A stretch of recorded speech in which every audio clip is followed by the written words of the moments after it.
No injury, nothing. I don't feel any pains. I'm ready. Who is gonna be next? Let's do this, and I will make it easy. And today I show you, Jack's one of the best in this game. You know, one of the hardest opponent. That's why I prepare so hard to make this easy. And this is our plan. And I did exactly. He defends. I try to do some chokes, try to make Kimura, but he defends very well. But I make this easy because I training so hard. Islam Makhachev. Dude goes up one weight class, goes up to 170. He was the 55-pound most dominant champion ever, most title defenses at 55 ever. Just dominates at 170. Jiu-jitsu is not good for MMA. Right. And I think Jack Maddalena today did so much better if he tried to get up. But this boogie choke, all this stuff, it doesn't work.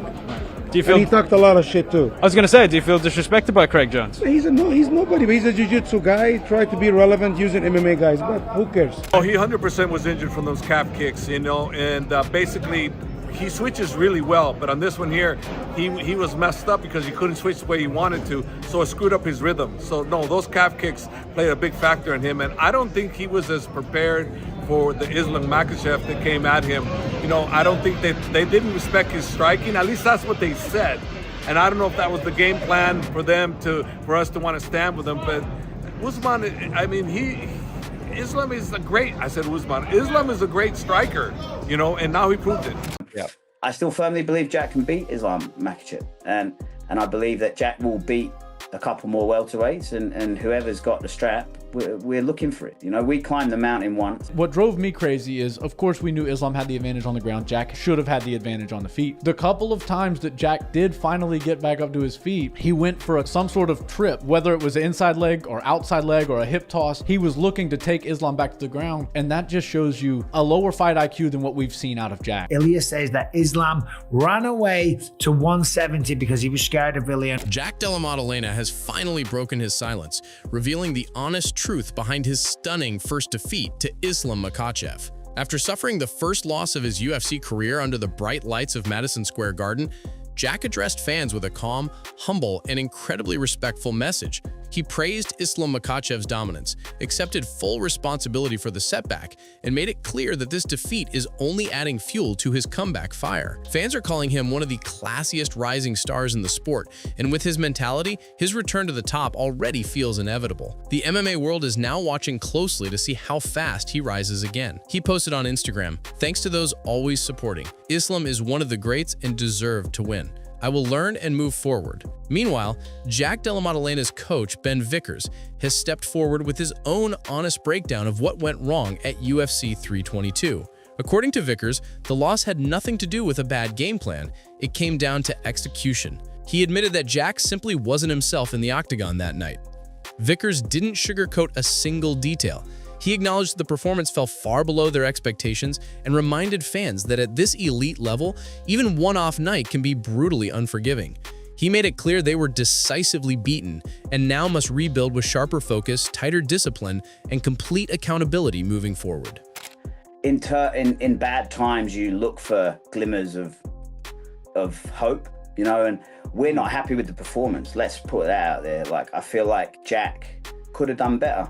I feel like for once in his life, maybe Jack didn't have his best performance and put his best foot forward when it mattered, which he's always done throughout his whole career. So, you know, for the fact that on a bad night, when you have an off night in this sport, it's very humiliating, you know, and on his worst night, I don't even want to like go into it I don't want to sound like we count a victory not getting stopped. Like, we lost. We were comprehensively beaten, and we need to do better. Oh, he 100% was injured from those calf kicks, you know, and basically he switches really well. But on this one here, he was messed up because he couldn't switch the way he wanted to, so it screwed up his rhythm. So no, those calf kicks played a big factor in him, and I don't think he was as prepared for the Islam Makhachev that came at him. You know, I don't think they didn't respect his striking. At least that's what they said.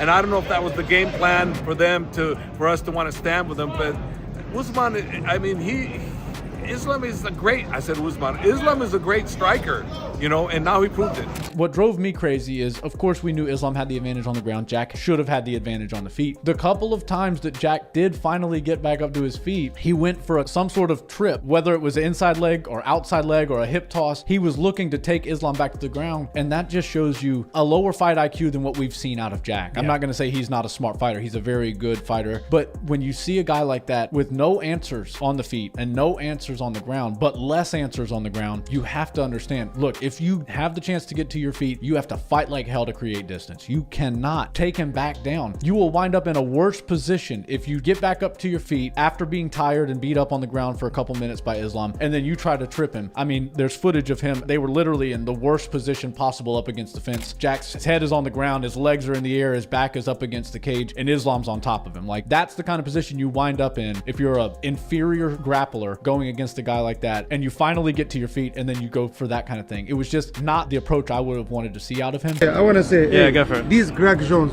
please deport him, brother. He make guys lose. He's not good for MMA. Jiu-Jitsu is not good for MMA. Right. And I think Jack Maddalena today did so much better if he tried to get up. But this boogie choke, all this stuff, it doesn't work. Do you feel? And he talked a lot of shit too. I was gonna say, do you feel disrespected by Craig Jones? He's nobody, but he's a jiu-jitsu guy. Tried to be relevant using MMA guys, but who cares? Do you think we could see him before the White House, or is the White House the number one? Doesn't matter. Doesn't matter. We're gonna talk with the UFC, and we're gonna see what's next. Now he doesn't have to cut this much weight. He can fight every 3-4 months. No problem. So we're gonna see him at 170 from now on? Yes, this is his weight division. He's not going down to 155. Last question. If you could pick somebody right now tonight to challenge him next, who would you pick? He said it. He said he want to fight Kamaru Usman. Kamaru Usman is 15 fight winning streak, 5 title defenses, greatest welterweight of all the time. Beating all these young guys. What does that do for his legacy? It don't do nothing for his legacy. Kamaru Usman, it's a very tough opponent, and I represent him too. And it's not an easy night for anybody. Kamaru Usman is a real deal, and he want to fight the real deal. Jack, fair play to him, never gave up. He was trying to get back to his feet, and he could have given up many, many times, okay? Islam was trying to get the rear naked choke. He was trying to get the doorstep he got on Dustin Poirier multiple times. He was trying to get the straight arm lock, but Jack knew what to do. After UFC 322, Jack Della Maddalena's coach, Ben Vickers, revealed that the team entered the fight with a strong, well-prepared game plan, but the execution simply collapsed under the pressure. Their strategy centered on constant movement, long-range striking, and staying out of extended grappling exchanges. But once the cage door closed, nothing unfolded the way they prepared. Vickers stressed that the plan itself wasn't the problem and still stands as part of Jack's future approach. The issue was execution on the night. And against an elite force like Islam Makhachev, even the smallest slip turns into a completely one-sided fight. The game plan was movement, you know, but I feel like we never got the movement going. We had sort of roots to the feet on the floor, but for whatever reason, we couldn't start executing and getting to the first point of those roots. Just Islam did such a good job. And I don't want to go too much into the game plan because it is a game plan we'll use again. I mean, I don't think there was an issue with the game plan, just the execution. But yeah, definitely more movement.